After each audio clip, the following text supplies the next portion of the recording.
진리는 반드시 따르는 자가 있고 정의는 반드시 이루는 날이 있다. 죽더라도 거짓이 없으라. 낭망은 청년의 죽음이요 청년이 죽으면 민족이 죽는다.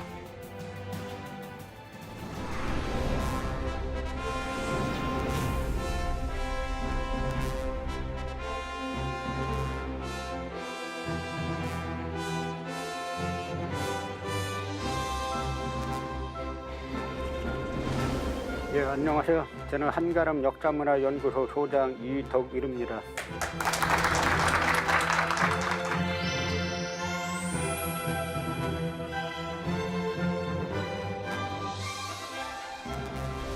이번 시간에는 저희가 이제 아나키즘 독립운동에 대해서 배워보겠는데요.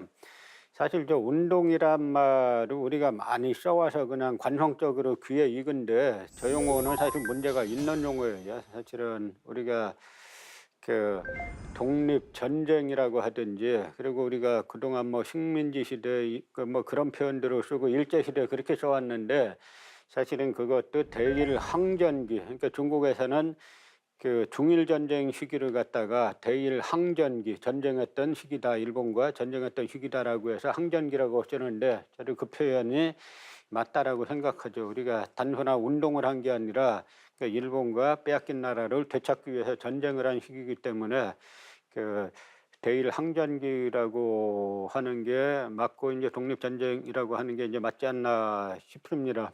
근데 우리가 독립운동을, 그러니까 독립전쟁사를 쭉 개관할 때, 말하자면 노선이 있어요. 그 노선이 크게 보면 세 가지 정도가 있는데, 하나는 이제 그 민족주의 그 독립전쟁 노선이 있고, 그 다음에 또 하나가 그 사회주의 독립전쟁 노선이 있고, 또 하나가 바로 이 아나키즘 독립전쟁 노선인데요.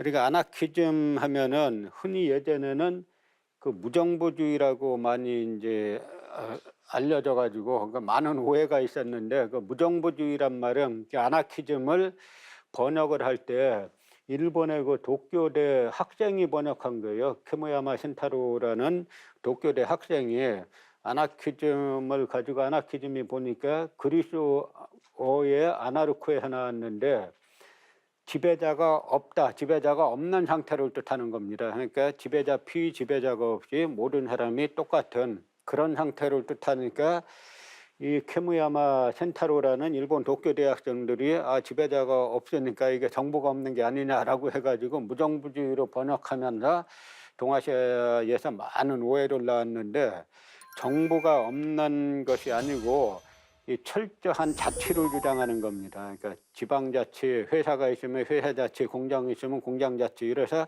각 자치체의 연합으로 이 중앙조직을 만들고 상부조직을 만들고 그런 조직들의 연합으로 중앙정부를 만들자고 하는 그러한 철저한 자치연합을 주장하는 거지 그 정부가 없는 상태를 뜻하는 것이 아닌 거죠. 그래서 이제 무정부주의라는 그 용어에 상당한 많은 오해가, 여러분도 무정부하면 뭔가 막 정부가 없는 혼란 상태 이런 걸 예상하시잖아요. 그런 게 연상되지 않습니까? 그래서 당분간 우리 적당한 우리 말로 번역이 되기 전까지 그냥 아나키즘이라는 원어를 쓰자라고 해갖고 이제 현재는 아나키즘이라는 용어를 쓰고 있는 겁니다. 그런데 이 아나키즘이 그 지금은 이제 말하자면 해방 이후에 다 이쪽도 아나키즘 독립전쟁사들이 다 묻혀졌기 때문에 잘 몰라서 그런데 일제강점기 때는 대단히 유명한 그 독립 노선 중에 하나였죠. 특히 이제 의열단 하면 다 아시지 않습니까? 그 의열단이 바로 아나키즘을 노선으로 삼아서 독립전쟁에 나섰던 이제 그런 조직인데요. 이 아나키즘이 우리에게 이제 받아들여지는 이유가 있어요.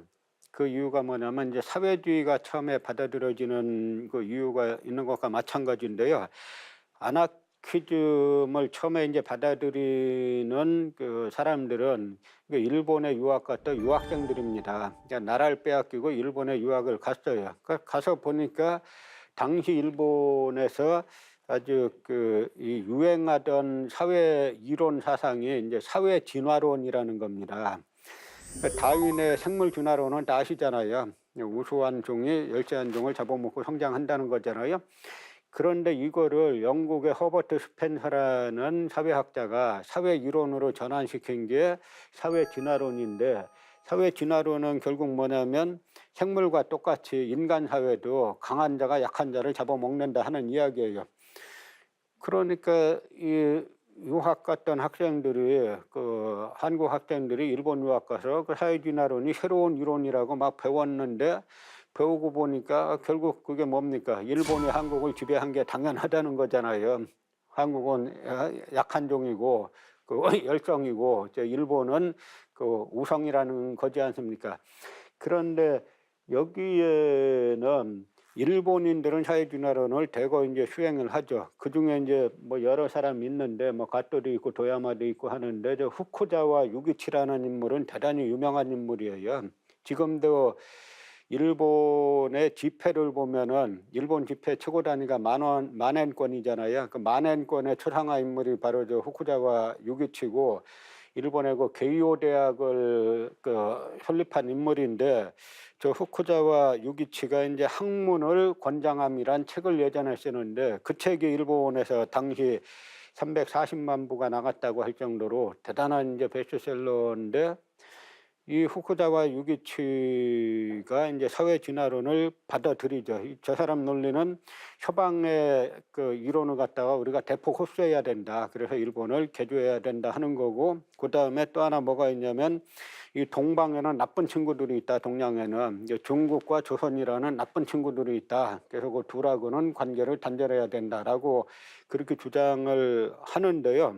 그러니까 한인 유학생들이 가서 배운 사회 진화론에 따르면은 그 독립운동 해서는 안 되는 게 우리가 열성이기 때문에, 그럴 때 이제 크로포트킨이라는 러시아의 유명한 이제 아나키즘 사상가인데, 이 크로포트킨이 만든 논리가 이제 상호 부조론이란 겁니다. 부조는 서로 돕는다는 거잖아요. 그러니까 상호 부조, 서로 돕는다. 그러니까 그 연구를 해보면은 생물도 그렇고 인간들도 그렇고 서로 싸워서 남 죽이고 하는 것보다 서로 돕는 이쪽이 발전한다는 거예요. 여러분도 여기 뭐 한 20여 분 계신데, 서로가 싸워서 이기는 것보다 서로가 도와서 뭘 갖다 하나 만들어 내려고 하면 그게 훨씬 더 효과가 있지 않습니까? 그러니까 이제 식민지 백성으로서, 그러니까 일본에 유학 갔던 학생들이 이 크로포트킨의 상호부조론을 대폭 이제 받아들이면서 이것이 사회 진화론을 대체하는 주요 이론이다라고 해가지고 이 아나키즘 사상을 이제 받아들이게 됩니다. 그런데 이 아나키즘 이론가 중에 아주 유명한 인물이 이제 바쿠닌이라는 인물인데요. 이 바쿠닌은 막스와 이제 동시대 사람인데, 이 바쿠닌은 그 막스의 그 유명한 자본론을 러시아어로 번역한 사람이에요. 그런데 그 자본론에서 막스가 이 프롤레타리아트의 계급 독재를 말하는데, 그 프롤레타리아트 계급이 이제 독재를 해야 된다라고 독재를 하는 과정을 거치고 나서야 이상인 공산주의 사회로 넘어갈 수 있다라고 주장하는데, 이 바쿠닌은 그 이론을 아주 강하게 비판합니다.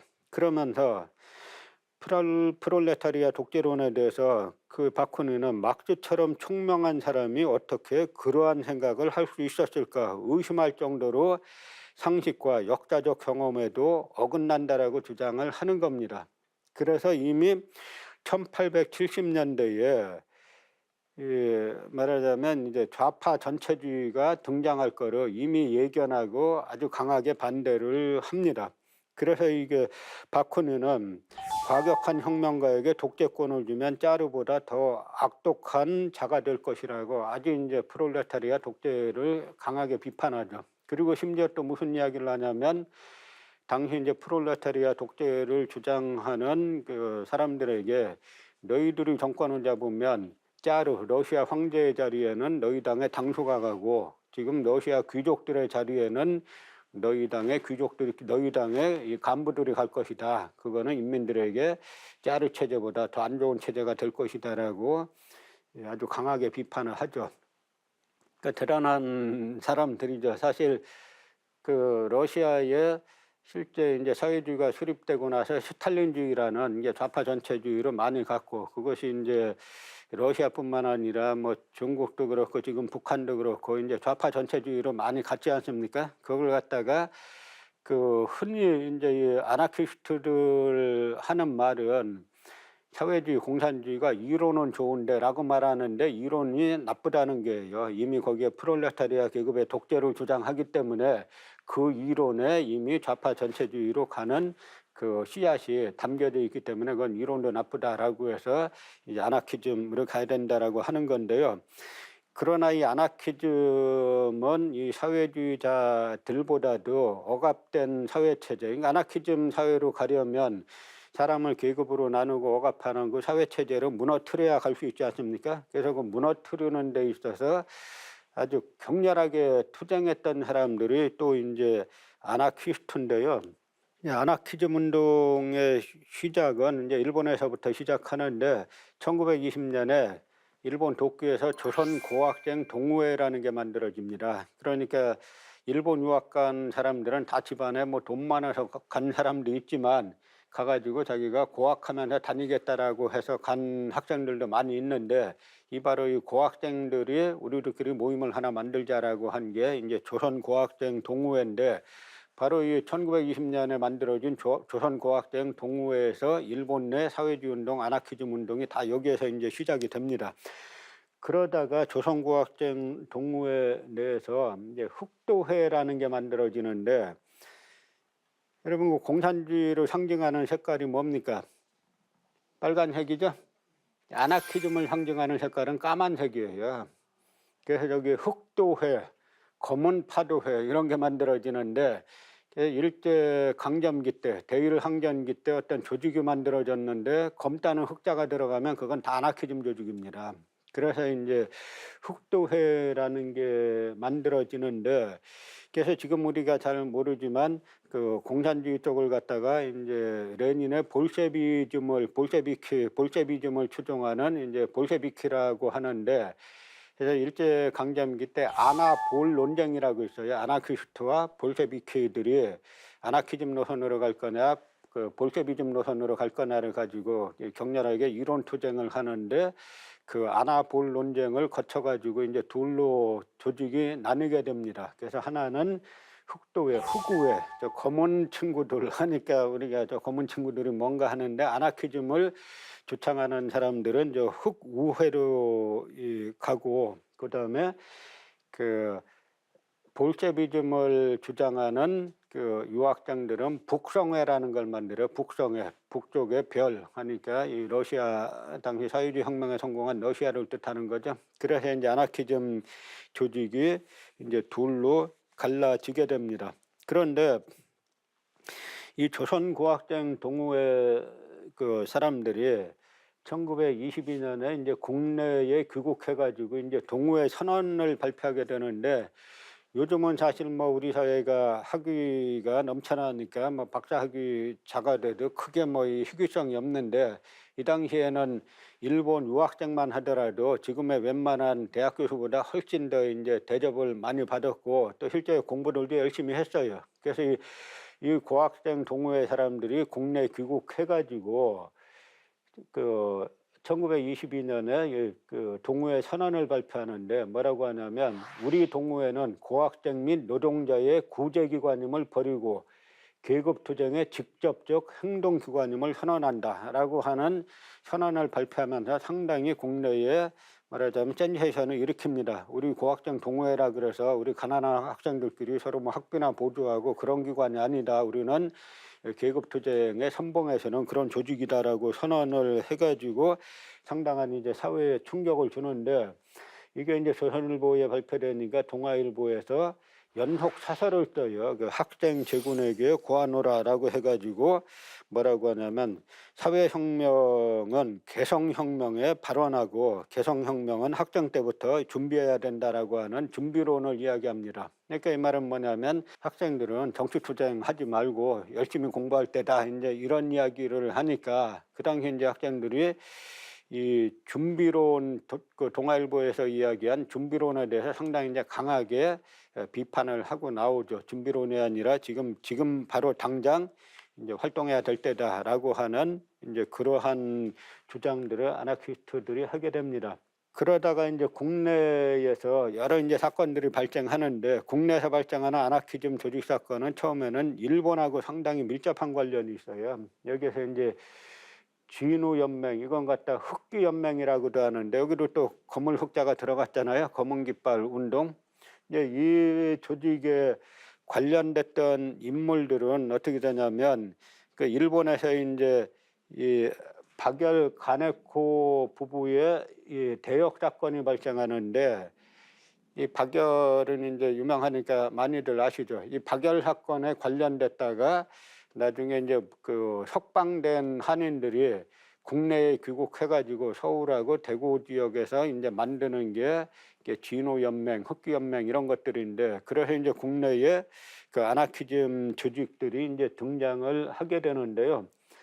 그 중에 하나인 또 허무당, 그러니까 이제 당시 아나키즘을 또 하나의 특징이 뭐 검은검한 특징이 아니라 허무주의에 또 빠진 게 특징이에요. 허무주의라 그래서 세상 싫다가 아니라, 이 당시에 허무주의는 내 몸을 던져가지고 세상을 바꾸자는 겁니다.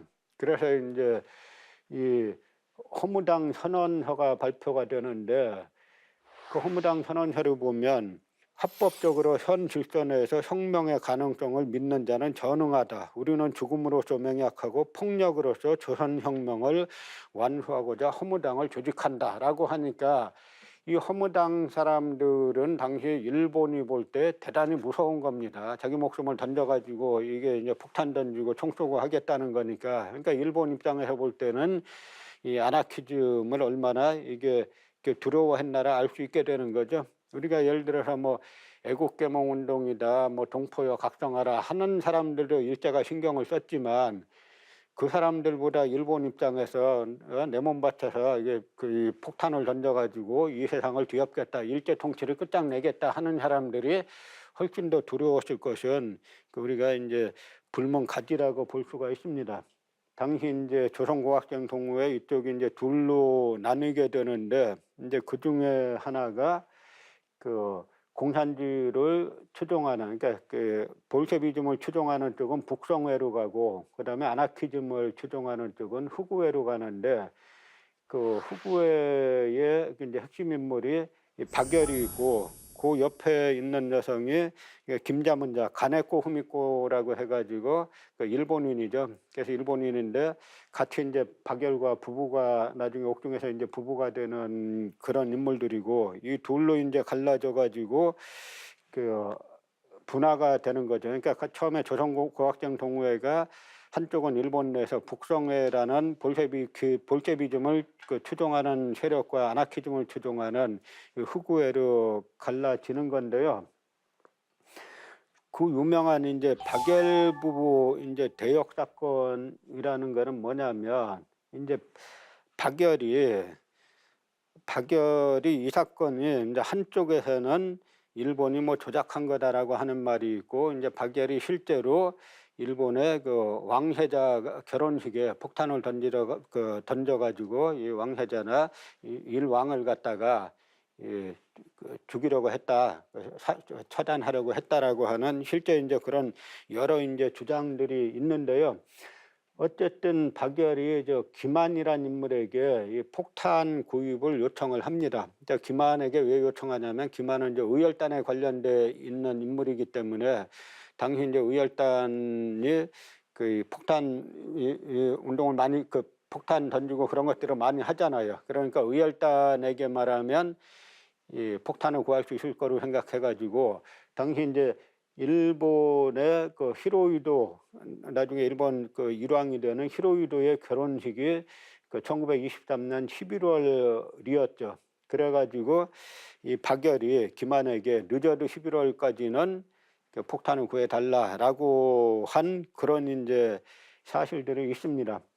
그래서 김한이 구해주겠다라고 했는데, 그런데 1923년 1월 달에 이제 김상옥이라는 의열단원이 국내에 잠입해가지고 총독부에 폭탄을 던지는 사건이 발생해요. 그래서 이 사건을 갖다가 일본에서 총독부에 폭탄이 터졌으니까 의열단원인데요, 생각해 보세요. 한번 총독부에 폭탄이 터졌으니까 폭탄을 던졌으니까 일본이 얼마나 대대적으로 그 관련자를 체포하려고 날뛰었겠어요. 이때 이제 폭탄을 구해주기로 했던 김한이 이 사건에 연루돼 가지고 또 이제 체포가 됩니다. 체포가 돼서 이제 무기를 그 폭탄을 이제 구하지 못하게 되죠.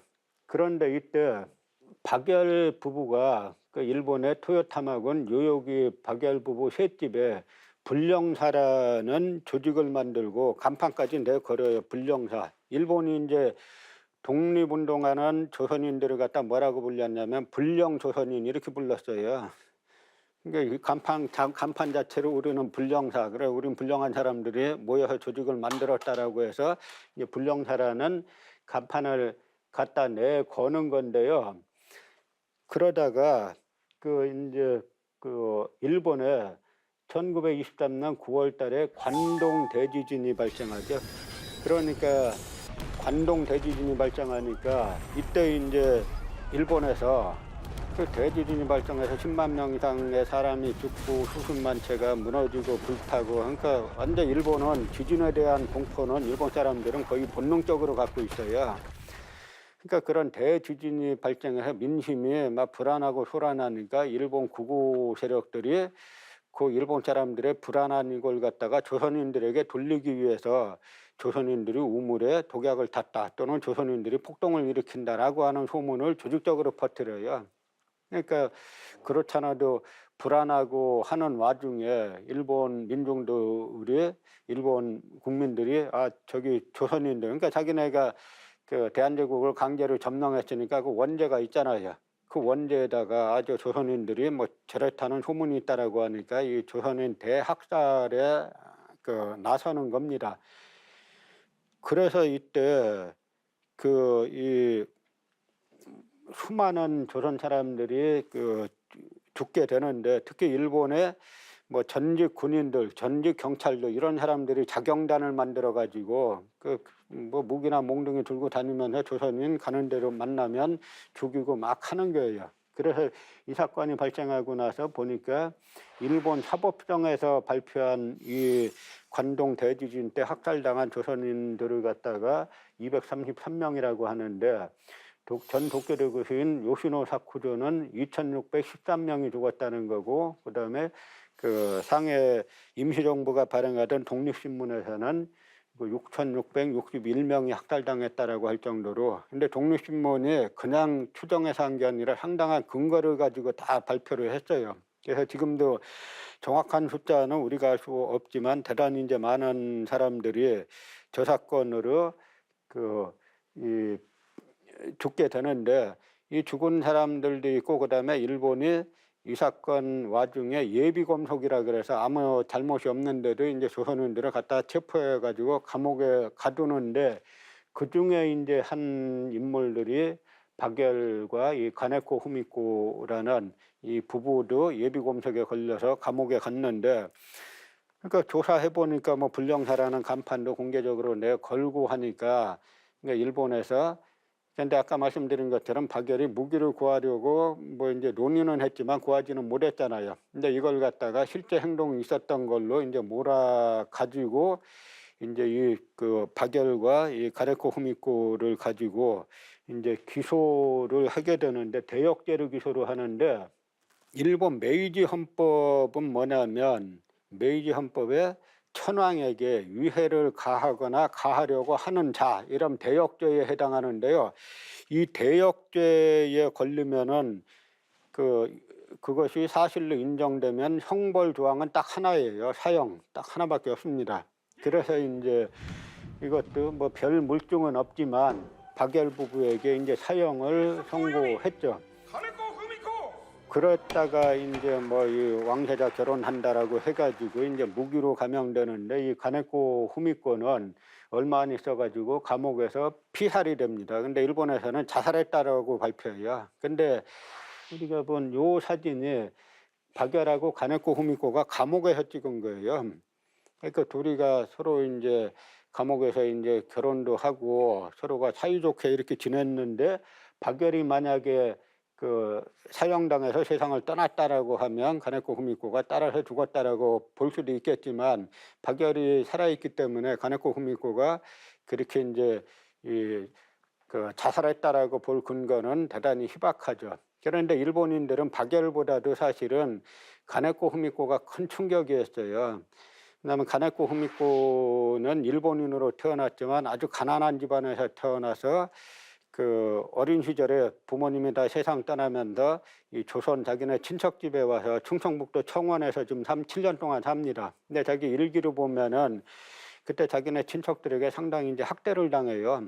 그래서 가네코 후미코는 이 조선 사람들이나 일본인들에게 차별당하고 학대당하는 조선인이나 자기나 처지가 같다라고 보는 거예요. 그래서 나중에 일본 가서 고학을 하면서 이제 박열을 만나게 되는데 재판정에서 재판받으면서 뭐라 그러냐면 일본에 세 개 계급이 있다. 하나는 천황과 그 황족들이 있고 두 번째는 실권을 잡은 귀족과 이 실권 세력이 있고 세 번째는 민중이 있는데 천황이라는 거는 이 두 번째 세력들이 움직이는 꼭두각시에 지나지 않는다. 이렇게 말하니까 일본이 엄청난 그 한국인이 그렇게 말했다 그러면 목숨 걸고 원래 자기네가 빼앗은 땅의 사람들이니까 뭐 그렇다라고 볼 수 있는데 일본인이 그렇게 말했으니까 엄청난 충격을 받은 거죠. 그러고 보니까 사상을 바꿀 것 같지도 않고 그러니까 이제 일본인들이 그를 이 가네코 후미코는 죽여야 되겠다라고 해서 뭐 옥에 갇혀 있는 사람 죽이는 건 사실 조직적으로 하면은 별로 어려운 거 아니잖아요. 그래서 가네코 후미코가 얼마 안 돼서 세상 떠나는데 저 김자문자죠. 가네코 후미코의 시신은 일본 내에서 다 인수를 거부하는 거예요. 그래서 이제 박열의 형님이 원래는 이제 박열도 사형당할 걸로 예상해가지고 일본의 그 아나키즘 동지가 박열 형을 와갖고 만나가지고 박열하고 가네코 후미코가 곧 사형당할 건데 시신을 인수하겠냐라고 해서 그 형님이 인수한다라고 해가지고 이제 박열은 무기로 감형돼서 그 해방 때까지 계속 갇혀 있는데 가네코 후미코는 세상 떠났으니까 그 시신을 그 형이 인수해가지고 그 박열의 부인이라고 하니까 인수해가지고 지금 문경에 이제 박열 가네코 후미코 각 기념관이 있는데 거기에 지금 문경에 묘지가 있습니다. 그런데 이 가네코 후미코가 또 단가 일본의 짤막한 시 있잖아요. 그 단가를 또 아주 잘 써요. 지금 나는 어디까지나 불행했나이다라는 책이 그 가네코 후미코의 단가집인데 번역돼 갖고 나와 있어요. 그걸 보면 감옥에서 쓴 글들도 아주 아름답고 이게 많이 남겨 있는데 제가 딱 한 구절만 인용해 왔는데요. 한 번은 저버린 세상이지만 그 읽으니 가슴에 솟는 가여운 슬픔 해가지고 제가 상당히 문학적인 감수성도 있는 이제 그런 그 인물이죠. 그러다 박열은 저때 이제 구속돼 가지고 그 23년도에 구속돼서 45년까지 이제 감옥에 있었으니까 엄청 오랜 기간 동안 있었죠. 그래서 이제 박열은 그 해방 이후에 그 일본의 민단을 만드는 사람들은 처음엔 다 아나키스트들이 만들었어요. 그러니까 감옥에 있던 아나키스트들이 해방과 동시에 석방되면서 일본의 민단을 만들었다가 박열은 나중에 이제 북한에 그 납북대 갔다가 이제 북한에서는 나중에 뭐 숙청당했다라는 이제 그런 말들이 있습니다. 아나키스트 독립운동 중에 사실 꽃이라고 어떻게 보면 볼 수 있는 게 의열단 활동입니다. 의열단은 우리가 그 의열단에 대해서는 아나키즘이라고 잘 이제 말들을 여기서는 안 하는데 의열단은 처음엔 아나키즘으로 시작한 이제 그런 조직들이에요. 1919년 11월 10일에 길림성 파호문 반시객점이라는 데서 만들어지는데 뭐냐면 천하의 정의의 일을 맹렬히 수행하겠다라고 해가지고 정의할 때 의자와 맹렬히 수행하겠다 하는 데서 열자를 따가지고 의열단을 만들었고 그 다음에 한 명은 9명을 위하여 9명은 한 명을 위하여 헌신한다 이렇게 하니까 모든 사람이 동동하다는 거죠. 그래서 우리가 의열단장을 이 김원봉이라고 약단 김원봉이라고 말을 많이 하지만 사실 단장이라기보단 그 저 당시는 의백이라고 불렀고, 의열단 단장은 다른 조직같이 뭐 공산주의 조직같이 위에 딱 있다기보다는 대외 연락 책임자예요. 저 아나키즘 조직은 단원들끼리 다 평등하다라고 해가지고 사실상 그 뭐 단장 이런 거를 인정하는 조직들이 아닙니다. 그래서 대외 연락 책임자 격인데 어쨌든 누군가는 단체를 책임지고 해야 될 사람이 있기 때문에 이제 김원봉이 그 의백이 되는 건데요. 주로 신흥무관학교 출신들이 주축이 돼가지고 만드는 겁니다. 그런데 여기에는 그 의열단이 만들어지는 데는 신흥무관학교 출신들이 있고, 당시 만주에 있던 여러 독립운동 세력들이 의열단에 상당히 이제 보조를 해가지고 사실상 그 여러 만주에 있던 독립운동 세력들과, 그다음에 상해에서 보면 조수왕, 이동영, 이수영 같은 분들이 뭘 하냐면 젊은 청년들이 자꾸 쳐들어오고 자꾸 이제 찾아와 가지고 우리가 그 일본하고 목숨 걸고 싸우겠다라고 하니까 이분들이 뭘 만드냐면 이 권술수련소, 그러니까 일본하고 싸우려면 이게 무술이 있어야 되잖아요. 권술수련소 겸 뭐냐면 폭탄 제조 학습소를 만들어요. 그러니까 일본하고 싸울 때 1대1로 붙을 땐 이게 무술이 있어야 되고, 그다음에 이제 폭탄 던지려면 당신 이제 폭탄을 어디서 구할 거예요. 그러니까 결국은 만들 줄 알아야 된다라고 해가지고 이제 폭탄 그 제조 그 학습소를 만드는데, 그때 이제 그 지금 아까 그 전에 제가 이제 제국에서 민국으로 말씀드릴 때 저 석주 이상용 선생하고 같이 이제 망명했던 백화 김대락 선생이라고 있는데, 그 일가 중에 일동 김동삼 선생이란 분이 있어요. 이분이 만주벌의 호랑이라고 불릴 정도로 무장투쟁의 아주 대가인데, 그 이분도 별로 아는 분이 없잖아요. 그러니까 우리가 해방 후에 얼마나 그 독립운동사를 안 가르쳤나를 알 수 있는데, 이분은 나중에 그 서대문 감옥에서 세상 떠날 때 뭐냐면 내 무덤을 만들지 말라, 대신에 나를 화장해가지고 그 한강에 뿌려라, 내 저 일본이 망하는 꼴을 내 죽어서도 보겠다라고 하면서 세상 떠난 분인데, 그분 세상 떠나고 나서 만해 한용운 선생이 저 안국동에 여관을 하나 빌려서 빈소를 이렇게 만들고 해서 조문을 받고 했던 그런 분인데, 이분이 이제 김동삼의 그 주왕이라는 일본인인데 폭탄 제조 전문가예요. 그래서 이 주왕을 데리고 그 만주로 갈 때 약단 김원봉이 같이 이제 주왕과 함께 신흥무관학교로 가서 공부도 하고 이제 폭탄 제조술도 이제 배우는 겁니다. 그래서 신흥무관학교 처음에 의열단이 처음 만들어질 때 첫 단원이 13명인데 그중에 8명이 이제 신흥무관학교 출신들로 처음에 이제 의열단이 만들어지는데, 이때 이제 그 의열단이 이제 직접 행동 계획을 하는데, 직접 행동이라는 말이 뭐냐면 그 한국 독립운동사에서는 테러나 테러리즘 이런 말을 안 쓰는 겁니다. 왜냐하면 지금 예를 들어서 뭐 이슬람 쪽 이쪽 사람들이 무차별로 막 아무데나 폭탄 던지고 뭐 자살하고 막 그러잖아요. 근데 우리 독립운동사는 그렇지가 않아요. 예를 들어서 나중에 이 백정기 선생이란 분이 나중에 나올 텐데, 이 백정기 선생이 그 상해에서 6.3정 사건이란 걸 일으키는데, 그 6.3정에서 그 일본 군부, 일본 영사 이런 이제 이 주요 인물들이 회합하는데 가서 내가 이 폭탄 던지겠다라고 하는 건데,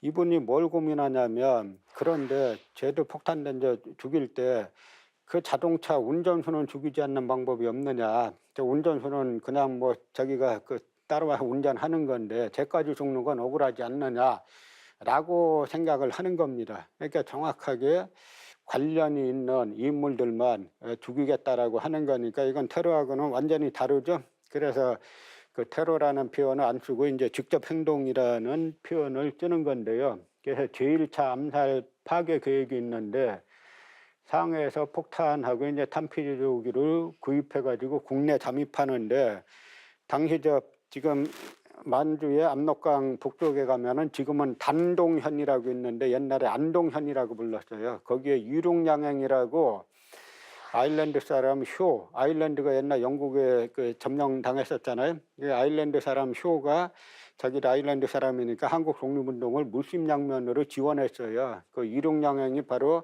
쇼가 세운 이륙양행이 안동에 있었는데 이제 거기를 항상 중간 기착지로 삼아가지고 물건을 국내로 이제 반입을 하는 건데 이때 이제 그 폭탄하고 이걸 갖다 쌀가마 속에 폭탄을 넣어가지고 국내 반입하는데 그 관련된 인물 중에 또 한 명이 나예석 여류화가 있잖아요.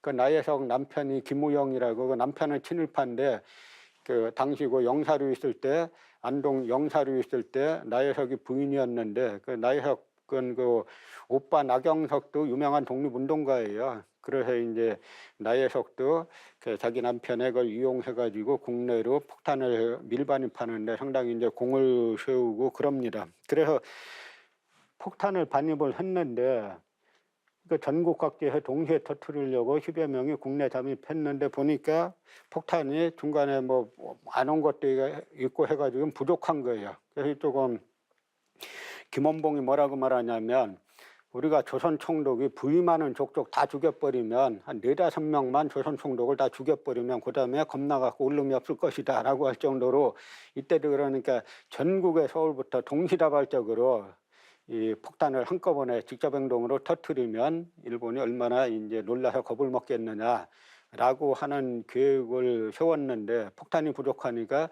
폭탄을 좀 더 구하자라고 하는 거죠. 그런데 사실 그렇게 하면 안 돼요. 폭탄 있는 거 가지고 일단 해야지. 그다음에 더 만전을 기하겠다라고 하면 일본 고등계 형사가 일본이 처음에 무단 통치하다가 그다음에 이제 고등계 경찰이 이제 그 체포하는 걸로 바뀌었는데 일본 고등계 경찰들은 사실 만주 안동연에서 그 신의주 철교 타고 서울로 이렇게 잠입할 때 눈빛만 봐도 독립운동가인지 아닌지 안다고 할 정도로 대단한 전문가들이에요.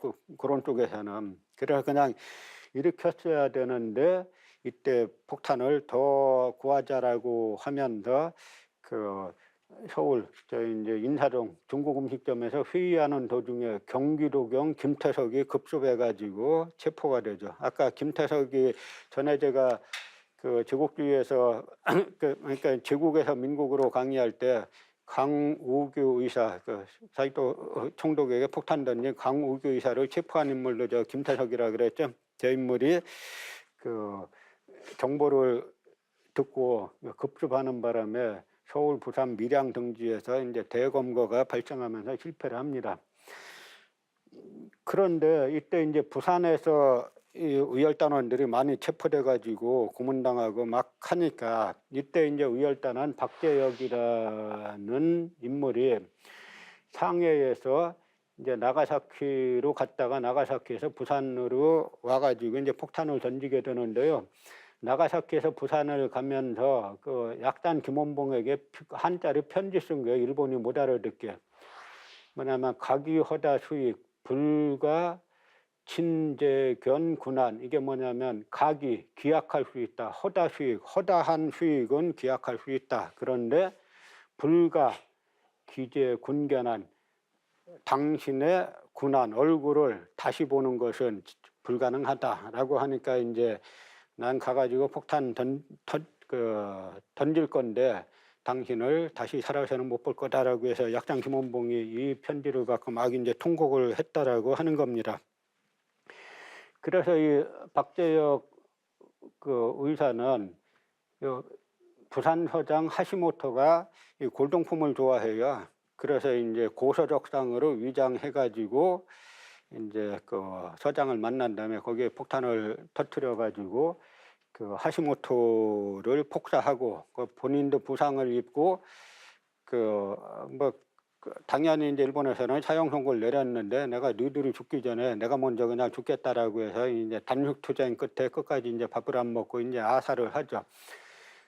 그러고 있다가 그러니까 1차 이 거사가 불발로 끝났는데 이 폭탄을 던졌으니까 일본이 또 얼마나 그 두렵겠어요. 그러다가 또 최수봉 의사가 밀양 경찰서에 폭탄을 던졌는데 이 폭탄이 또 안 터지는 거예요. 이 폭탄 요즘은 무기가 좋아서 핀 뽑고 하면 터지지만 이게 사실 쉽지 않은 겁니다. 나중에 윤복일 의사께 잘 터진 게 당시 이제 윤복일 의사가 폭탄 던질 때는 그 중국군 장교 고급 장교로 김홍일 장군이라고 있었어요. 이분이 당시 중국군에서 사용하는 무기를 줬기 때문에 그건 잘 터졌지. 아무리 이게 폭탄 만들어 가지고 던져 가지고 이게 잘 안 터지는 거예요. 그래서 불발이 됐는데도 일본이 이 최수봉 의사를 사형시켜요. 던져가지고 터지지도 않았는데도.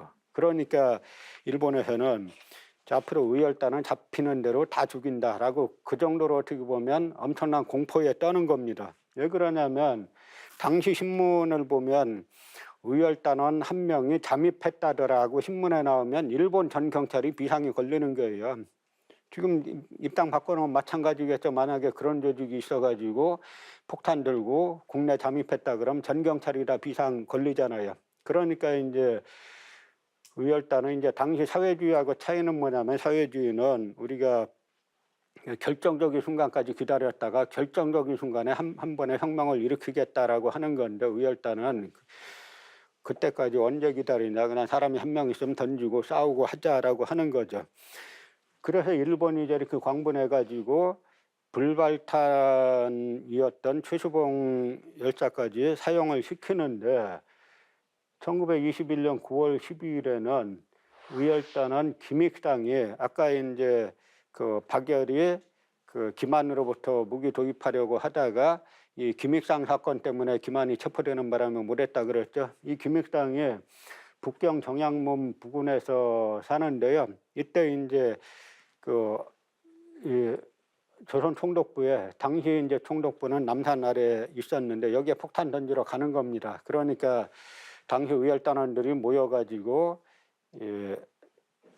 말하자면 뭐 환송회는 아니고 해가 의열단원들이 모여서 죽으러 가는 사람 마지막으로 이제 뭐 연회를 한번 하는데 이때 의열단원들이 불러주는 그 시가 있어요. 저기 풍소소의 역수한 장사일거의 불복환이라고 하는 건데 저 사기 형가열전에 나오는 말입니다. 사기에 보면은 연나라 태자 단일 연나라가 이제 약소국이니까 진나라 진시황이 연나라 이제 먹으려고 하니까 마지막 수단으로 연나라 태자 단이 형가라는 자격을 써서 이제 진시황을 암살하려고 하는데 그때 북경 아래 역수라는 강에서 이 형가가 이 축을 타면서 이제 부르는 노래가 풍소소의 바람은 서서히 부는데 역수는 차구나 장가일거해 부복환 장사일거해 장사는 한 번 가면 돌아오지 않으리라고 하는 그런 시라 중국에서는 대단히 유명한 시예요. 이거를 불러줬더니 그 김익당 선생은 나는 2주면 돌아온다 그러는 게 폭탄 던지고 나는 2주면 돌아온다. 그래서 이제 북경에서 심양까지 갔다가 심양에서 아까 제가 일본 고등계는 눈빛만 보면 안다 그랬잖아요. 근데 이 김익당 이분은 일어를 대단히 잘해요. 타 보니까 일본인 한 여성이 어린아이 데리고 가는 그 일본인 여성이 있어요. 일본어로 막 하니까 일본 경찰들이 일본인 부부인 줄 알고 이제 검문 안 하고 돌려보냈는데 그래서 전기공을 가장해가지고 조선총독부에 올라갔는데 2층에 올라갔는데 원래는 총독실에 폭탄을 던지려고 했는데 올라가 보니까 총독실이라는 간판이 없어요. 요즘 여러분 청와대 가 보시면 대통령실 이런 간판이 있을 것 같아요. 그러니까 없으니까 이제 문 열고 2개로 던졌는데 하나는 불발하고 하나는 폭탄이 터졌죠. 그러고 이제 막 폭탄 터지니까 막 밀려오니까 일본어로 저기 이제 위에 올라가지 말라고 하고 자신은 빠져나와서 그 딱 2주 후에 이제 북경으로 귀환을 했어요. 그래서 대단한 사건이니까 그러니까 일본은 폭탄이 터졌는데 이게 범인도 못 잡고 범인은 이미 물샐 틈 없는 이제 경비망을 펼쳤는데 다시 이제 북경으로 돌아갔죠. 그러니까 일본이 상당히 의열단에 이제 겁을 먹게 되죠. 그 미국, 영국 이런 데서 한국 독립운동 세력들이 자꾸 이제 총 쏘고 폭탄 던지고 그걸 이제 막 반대한다라고 막 하고 그러니까 이제 아까 도산한창호 선생이 그 임시정부는 외교 독립론을 많이 이야기하는데 자꾸 폭탄 던지고 총 쏘는 세력이 니나 같은 세력 아니냐라고 하니까 이제 그것이 아니다라고 하기 위해서 이제 의열단을 약간 이제 비판하는 듯한 이제 이야기를 합니다. 그랬더니 이제 그 김원봉하고 유자명 선생이라고 있어 아나키스트인데 이 두 분이 북경으로 와가지고 단재 신초 선생을 모셔가는 겁니다. 그래서 단재 신초 선생에게 우리의 주의 주장을 담은 선언문을 하나 써주세요. 우리가 단순한 테러리스트가 아니라 우리가 뚜렷한 목적을 가진 그런 이제 이 조직인데 우리를 갖다가 무슨 테러리스트니 뭐니 하는데 그게 아니란 걸 써주세요라고 해가지고 단재 신초 선생이 쓴 게 그 유명한 조선혁명 선언이란 겁니다. 조선혁명 선언의 첫 번째가 이걸 읽어보면 속이 시원해요. 그냥 강도 일본이 우리의 국호를 없이하며 우리의 정권을 빼앗으며 우리 생존 조건의 필요성을 다 박탈했다. 그러면서 내부에 이제 개량주의를 비판하는 겁니다. 개량주의는 뭐냐면 일본의 통치를 인정하면서 내부에 자치를 하자는 등 뭐 하는 그런 세력들인데 거기에다가는 내정 독립이나 참정권이나 자치를 운동하는 자가 누구냐라고 아주 비판하고 그다음에 외교로서 독립할 수 있다는 세력은 탄원서나 열국 공간에 던지며 청원서나 일본 정부에 보내요. 그런 쓸데없는 짓 해봐야 독립이 되겠느냐라고 해가지고 아주 이제 강하게 비판을 준비론도 비판을 하죠. 그러면서 결론적으로 민중은 우리 혁명의 대본영이다. 폭력은 우리 혁명의 유일한 무기이다라고 선포를 하는 거예요. 그러니까 저 의열단 선언문이 나오면서 일본 입장에서 얼마나 겁나겠어요. 일본이 가장 무서워하는 말이잖아요. 민족은 우리 혁명의 대본영이다. 폭력 니네가 비판하는데 폭력은 우리 혁명의 유일한 무기이다. 그래서 우리는 민중 속에 가서 민중과 손을 잡고 끊임없는 폭력, 암살, 파괴, 폭동으로서 강도 일본의 통치를 타도하고 우리 생활에 불합리한 일체제도를 개조하여 인류로서 인류를 압박지 못하며 사회로서 사회를 수탈하지 못하는 이상적인 조선을 건설할지니라 라고 하는데 여기서 뭐냐면 폭력의 대상을 또 명확히 해요. 아무나 폭력이 아니라 폭력의 대상은 뭐냐면 조선 총독 및 그 밑에 각 이제 관리들, 그다음에 일본 천황 및 일본의 각 관리들, 그다음에 정탐로, 매국노, 그리고 적의 일체 시설물 이렇게 해가지고 폭탄 던지고 총 쏠 대상을 정확하게 지정을 하는 겁니다.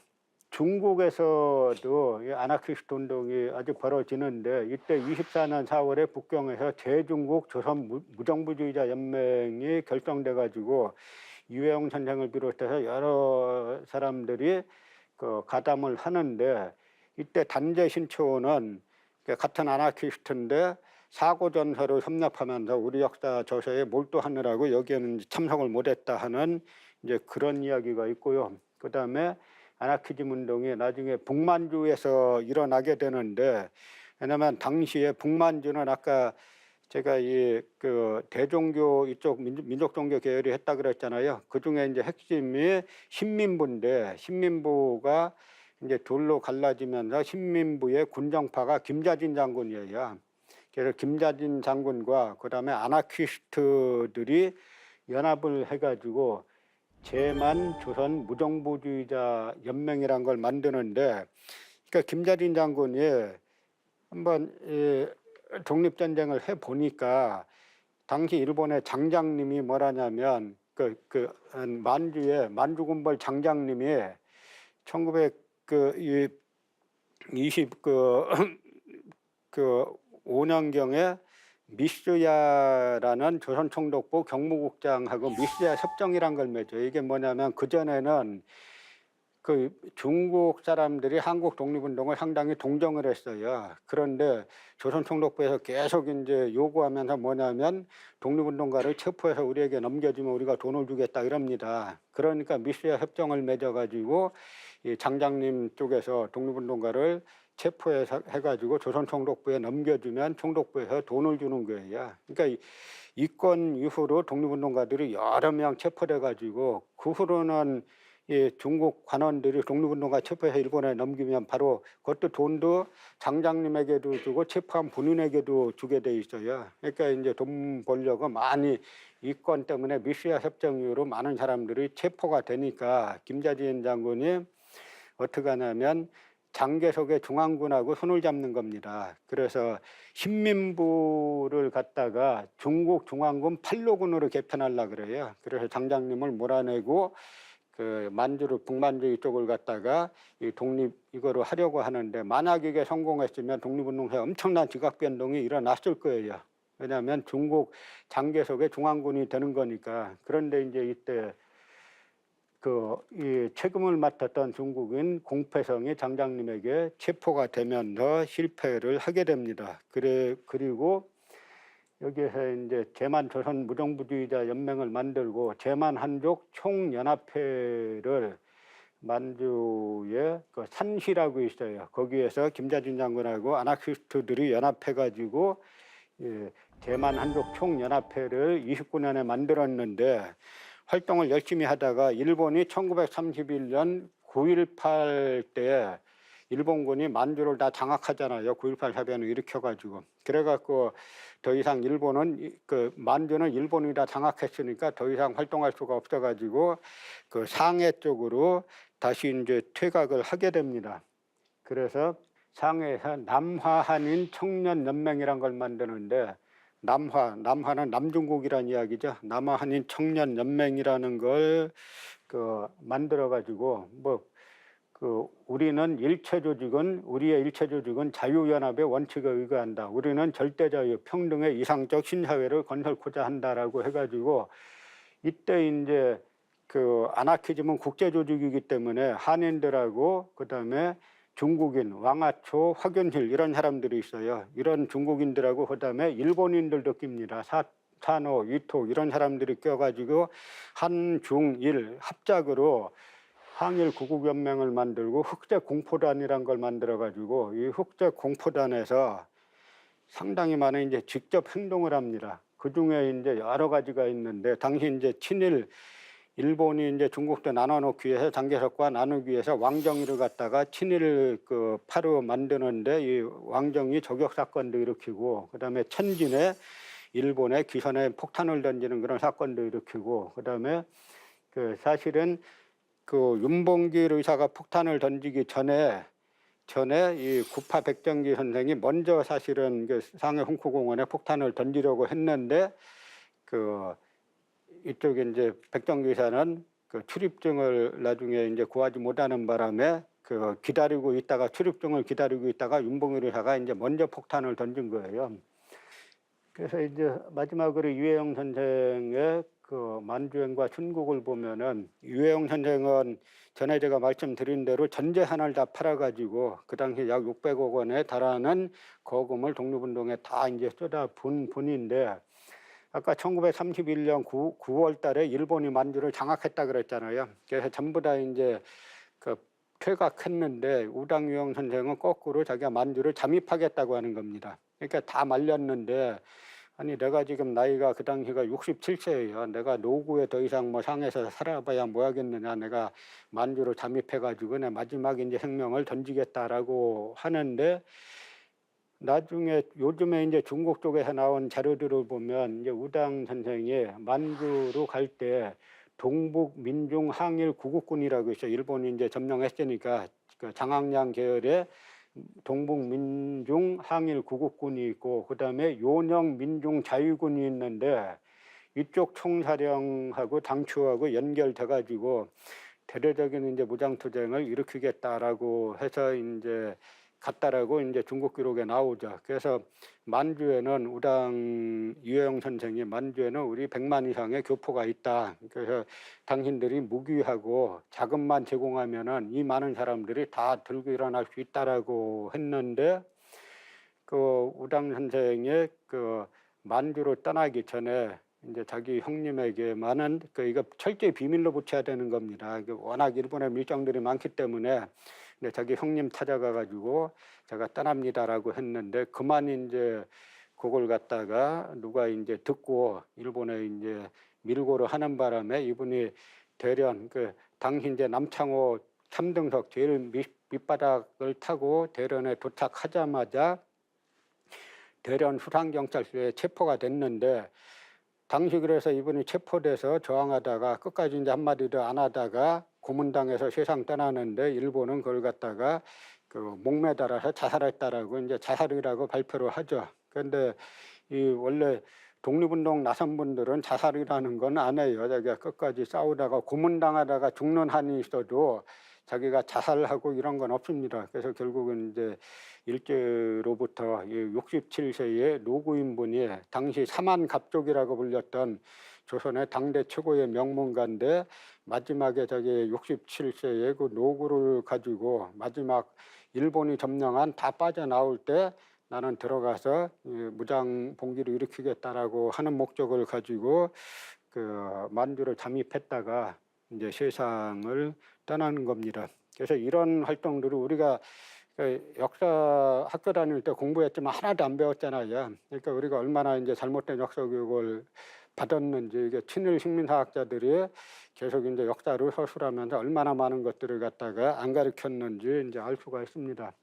아나키즘 독립운동을 한번 이제 정리를 해드리면은 그 사회주의와는 뭐가 다르냐면 사회주의와는 그 절대적인 인간의 자유를 주장하는 게 다르고 전체주의를 절대적으로 배격하는 거죠. 그러니까 아나키즘은 우파 전체주의건 좌파 전체주의건 모든 전체주의를 거부하는 거고 그래서 이제 아나키즘의 활동은 그 국내, 일본, 중국, 이 광범위한 지역에서 다 벌어졌는데 이 아나키즘에 나섰던 인물들 중에는 뭐 우당 유영 선생 같이 고문당해서 순국한 분들도 있고 사형당한 분들도 있고 상당히 이제 많이 있는데 이 독립운동도 우리가 그동안 거의 이제 지워진 독립전쟁의 역사인데 앞으로 우리가 그 3.1혁명 100주년 그리고 그 대한민국 임시정부 수립 100주년을 계기로 이 아나키즘 독립전쟁도 우리 역사에 다시 이제 정당한 평가를 받아야 할 걸로 생각을 합니다. 여기까지 긴 내용을 짧게 말씀을 드렸습니다. 고맙습니다.